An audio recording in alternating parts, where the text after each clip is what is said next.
Thanks, Jonathan. Now, please help me welcome our speaker for this evening, Zak, who will share their story of their recovery with the group.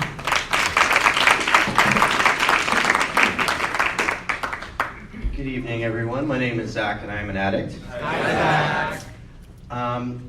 My sobriety date is the 19th of December 2015, so I have just over 3.5 years today.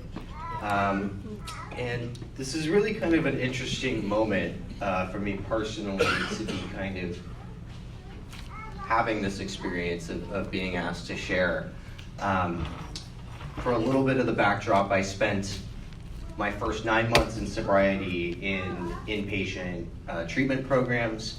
I then moved into a transitional housing program specifically for people who had either mental health or substance use issues, and I lived there for 18 months. I've always been a practitioner of the more help is the help that I need. And so in addition to a sponsor that I've worked with over the past several years and the support that I get in these rooms, I've always kind of, at least in the beginning, been in the habit of personal development and support from a variety of different organizations and philosophies that have been beneficial. The reason why I'm starting off with this is that in recovery, as my life has gotten bigger and better, and the gifts that I have been given have grown far beyond what I ever thought would be possible, part of that's kind of fallen to the wayside. And it's something that I've recognized for some time now. It's not a new concept or a new phenomena or anything along those lines. And it starts with small things, right? You get busy, work picks up, you get asked to do stuff, you start kind of putting stuff on the back burner. And so what the past several months for me, really the past 2 months for me, have kind of been the coming to Jesus moment, for lack of a better term, about the fact that, you know, in small ways, various aspects of my life have not been working for me. To put that in a larger context of where I've kind of come to this recognition and this place and this understanding, and I've started to put steps in place to address these issues now that I've recognized them and acknowledged them. This Monday, I got a Facebook message from someone who I had met once, who informed me that one of my best friends from another life at this point had been shot twice at 6th and Mission about 2 weeks ago, and has been in the ICU unit of San Francisco General Hospital since. And really kind of, it's not what happened that's really kind of important or what I'm trying to draw attention to, it's my response to that. And given the fact that all of these things that I just said are true, right, about where I'm at when I get this news, my first response is to always kind of cycle through the shock and then run a million times in my head the list of things that I feel like I should be doing, and the answer is I can't do anything, right? That's the overwhelming answer, is that I can't do anything but sit and make peace with it and kind of hope for the best.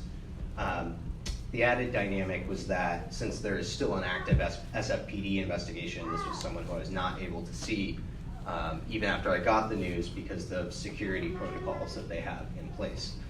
So fortunately, he woke up today and I was able to go visit him. I had this moment where I'm in the same room of the same hospital, in the same, literally the same room that I was 8 months ago, when we had another member of our fellowship who tragically lost his life. And it's been a really kind of reflective time over the past couple days, and I've come to a couple of conclusions. The first was that everything that I have to be overwhelmingly grateful for. I don't know the particular details that led my friend to where he found himself, but I've certainly stood alongside him in the same places that it's happened and done the same things that he was doing. So that was the first thing I came to realize once I got past the initial shock. The second chance is that, this person's not an addict. They've got other issues that they're going to need to tackle if they want to live a better life and a more meaningful life. Some of those translate into our issues here in these rooms. But the moment I had was, this person shouldn't be alive right now. 2 collapsed lungs, died on the table, brought back. And what we do here in these rooms is we really kind of manufacture miracles. And while I'm thinking about the loss that I experienced last year, I also had a moment where I was struck by the tremendous hope of a potential opportunity for a young, I mean, he's 23, for a baby, you know, just a young man to kind of have that opportunity and that gift when he really shouldn't. You know, people don't survive those sorts of things. And so all of that kind of led me into a place later in this week. This is my past 5 days, where I've moved past the kind of initial shock and moved into, like, things are so good in my life right now. Things are so good in my life. The fact that I can go there and actually be useful and helpful to his family and his loved ones is not something I would ever be capable of doing had I not found these rooms and found this program and this fellowship. And part of, you know, some of you have, this is not the first time you've heard these words come out of my mouth, and that's because I leaned on people in this room. And I leaned on people in this room when I needed to. All that being said, you know, I'm gonna get into a little bit more of what the traditional format is, which is not very different from a lot of folks. There is instability. My childhood was a mixed bag of, like, really loving, caring, and supportive people and some really kind of toxic and violent individuals. I got in trouble at an early age. Consequences are something that started for me when I was probably 12 or 13 years old. At school, with the law. When I was 13, the first time I spent a night behind bars. It didn't take me much longer to continue that a couple more times before I even turned 18. And, you know, the whole time there was physical abuse, there was verbal abuse, there was sexual abuse, there was all of these sorts of things that were happening that culminated when I was 15 and my mom passed away in a car accident. And, you know, that was like the light bulb moment for me. That was the, like, I no longer want to feel, I no longer even really know who Zak is. I became a liar and a manipulator at an early age because it was a tool to keep myself safe. And so as I lost myself and kind of chameleonized myself to adapt to whatever I thought was going to achieve the best outcome for me for whatever situation I was in, combined with, you know, decades at this point of just running from immensely painful experiences that I had no coping skills to handle, I kind of naturally turned to drugs. And while I do have a drug of choice, I also like to refer to myself as a garbage can addict because I will really kind of put whatever you put in front of me. I will seek things out in order of preference, but I will not turn anything away. I'm sure some people can relate. And so what did that look like? That looked like, you know, 17, 18, 19, I had my own place. I had the flashy things. I had 4 different cars at this time period.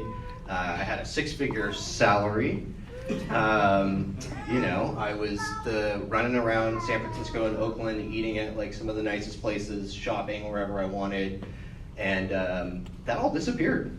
You know, that all disappeared. I was, like, the most financially successful I ever was when I was, like, 19 years old, and also the most profoundly miserable and lonely that I was at that time period too. And again, I kind of turned back to what I had been turning to for a long time. So that led rapidly into the progression of my disease. What does that look like? That looks like homelessness. That looks like not showering for weeks. That looks like random acts of violence that regularly happen when you're someone who does drugs and lives on the street.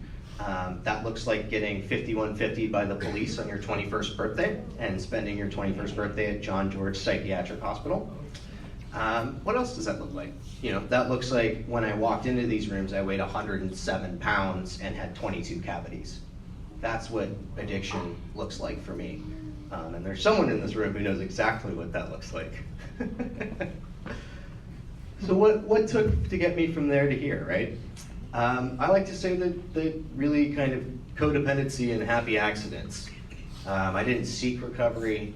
I didn't want recovery. I didn't want to change. I didn't believe I deserved to change. But what happened was I was in a relationship during this time period, and that relationship was basically given an ultimatum about how we were going to proceed in our lives and me not wanting that to end, I figured, what the hell, I'll give a 30-day program a shot.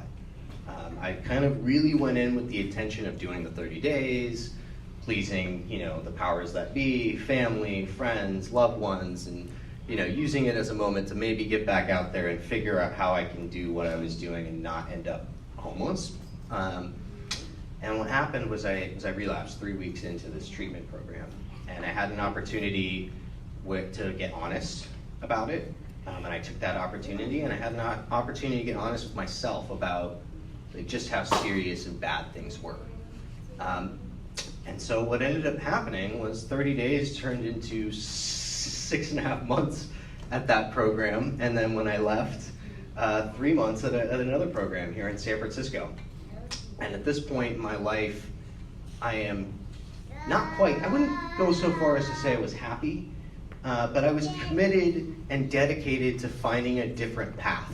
And I didn't know what that path was going to look like, and I didn't know what I'd have to do to get on that path.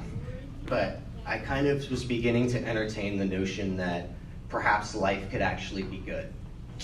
And I leaned, again, just as I leaned on people during this week, I leaned on people, and specifically like our nonprofits here in the city, to kind of help guide me on my way. So I had a lot of needs. I dropped out of high school. I had never been employed. I had some outstanding medical needs. I had some outstanding financial needs. I owed money. I had debts. I didn't know where I was going to live.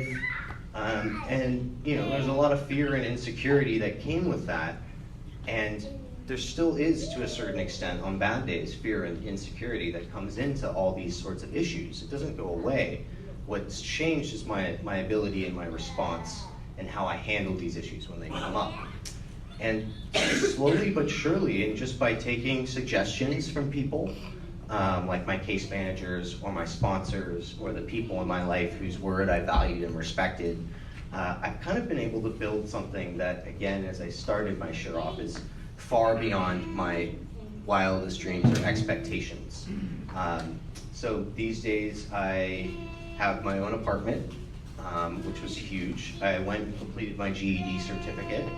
I have had the opportunity to work for members of the Board of Supervisors, to serve on committees and commissions to increase and improve the lives of young people who are going through homelessness or going through the criminal justice system. And I've got a job, my previous job, which was amazing, I was at for 2 years. I can't remember anything that I had done for 2 years consistently besides ruin my lives and the lives of people around me. And I had an opportunity that was presented to me at the end of last year that is now, I've been at this new position for 6 months, and it truly is the dream job that I never knew that I wanted. For me, in addition to coming to terms with the trauma that I've experienced and repairing the relationships with my mom and my dad, and my friends, and also creating like a whole new set of like positive and healthy relationships, and really kind of figuring out what that even looks like, because I never really knew what that meant. Today in these rooms, some of my best friends and dearest people on the planet come to these meetings, and that's not really something I had before. But in addition to all of those things, I will say that I've found one thing that has been the greatest gift that I was never looking for, and that's like a sense of purpose and a sense of belonging, and also the higher power aspect. I'm not really like a God. I use the term God because people understand what you're talking about when you use that word. But for me, it's really just kind of being in the right place at the right time, and knowing that no matter what happens, that I will be loved and I will be cared for and I will be taken care of. Which kind of ties into this week. So Monday I get the news. Tuesday I have an after hours work coffee where I'm supposed to meet this person, and I don't want to meet this person. It's not any judgment on them, it's just where I was at. But this is someone who is spoken very highly of by my boss and my other coworkers and my sponsor, and a lot of people who I take it seriously when these people say these things. So I was like, all right, I should probably go. I should probably talk to him. I should probably be nice to him. I'm going to have to work with him at some point, so I don't want him to feel like I'm blowing him off or any of those things. And what started as it's a 30-minute coffee conversation sprawled into a 2.5-hour talk that ran the gambit of, our own lives and how they've intersected. And this is someone who is, at face value, we shouldn't be able to relate on a whole lot. We're different age demographics, we're different, we have different professional backgrounds. This person's actually an ordained priest. And that's like where their service to the community comes, is through faith. So not someone who, you would imagine I'd be kicking it in a coffee bar and just riffing on life for 2.5 hours with. And what I walked away from that meeting is a reaffirmed sense of the value of human connection. First of all, in being open to human connection wherever it comes. Most of the times it's in here, but a lot of times it's not as well. And then that feeling, I like to call it the universe itch, of like knowing I am in the right place at the right time with the right people. I wrote this person a thank you card afterwards, and we went far beyond like the professional scope of the conversation and like really kind of went into like who we are as people. And at the end of this conversation was someone who, again, is a pastor. It was almost like a confession moment. It was bizarre. I wrote him a card and I said, I just want to let you know that when we started this conversation, that I didn't know how much I needed to have this. And that's been my experience in recovery, is I do my part, I show up to things. Oftentimes I don't want to do them. I don't feel like doing them. I don't see how on earth or why I should be doing them. And I walk away from those experiences more frequently than not with a renewed sense of perspective and a profound sense of purpose and gratitude. And all of these things probably sound immensely cheesy if you're still new here. I know I heard them when I first started coming around, and kind of, I'm a cynic at heart, it's true. And so I'm an eye roller, and I'm a dismisser, and I'll do all those things. But I would suggest that if you are new, just be open to the process. That's been it. These past couple months, it's been tough, and it's been tough because I've been doing the things that, I thought that I needed to do versus what other people were suggesting that I probably should do. Again, I think that all of the best gifts that I've had, career-wise, relationship-wise, even the fact that I'm in this room right now, have all came to be because of accidents and plans that I didn't make, or my plans that I did make that failed.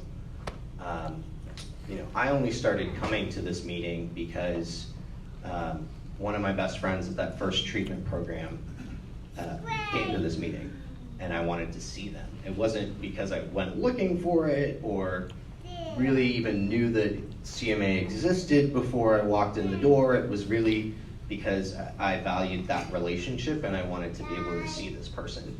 And that has led to, a lot of you folks I bother on a regular basis now, some more than others.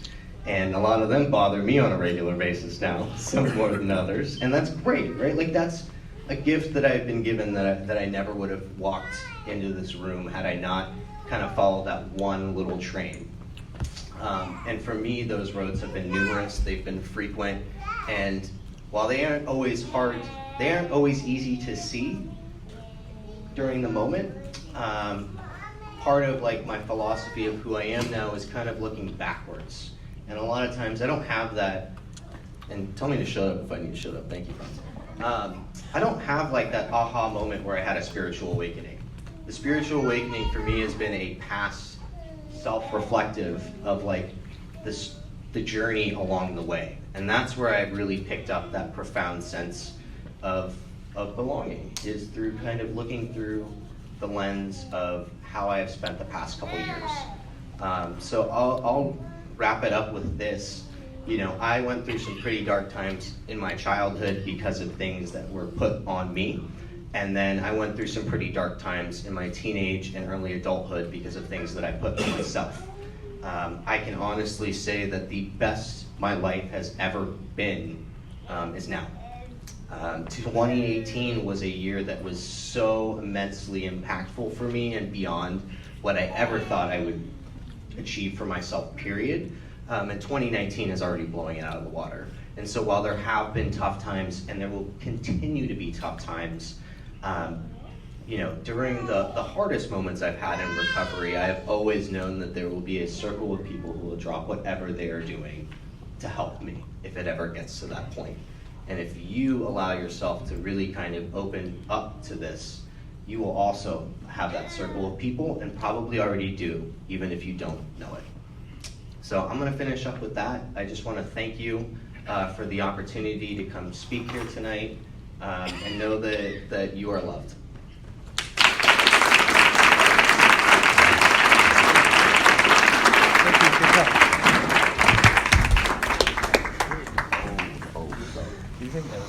The seventh tradition space, Zak